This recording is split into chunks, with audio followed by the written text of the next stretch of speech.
પ્રથમના 21માં કહ્યું છે,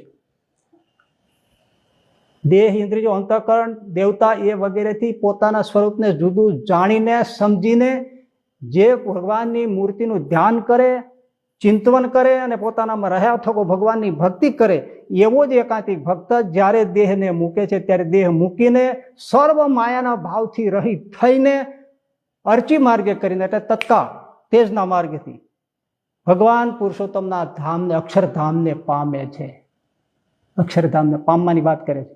અને પછી શબ્દ મહત્વનો છે, આવો ભક્ત દેહને મૂકીને માયાના સર્વ ભાવથી મુક્ત થઈને કર્યું છે શું? જો એટલું, જો આમાં કીધું એટલું, સર્વ માયાના ભાવથી મુક્ત થઈને અર્ચી માર્ગે કરીને ભગવાનના અક્ષરધામને પામે છે.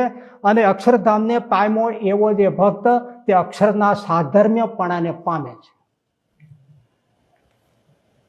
અક્ષરના સાધર્મ્ય પામવા માટે શું કીધું? 3 ગુણ, 3 પૂર, આ બધા દેહ, ઇન્દ્રિયો, અંતઃકરણ, એનાથી ઉપર પર થઈને ભગવાન સ્વામિનારાયણ, પુરુષોત્તમ નારાયણ મૂર્તિનો ધ્યાન, ભજન, ધર્મમાં રહીને કરવું, નવધા ભક્તિ કરી, આ વ્યવસ્થા હતી.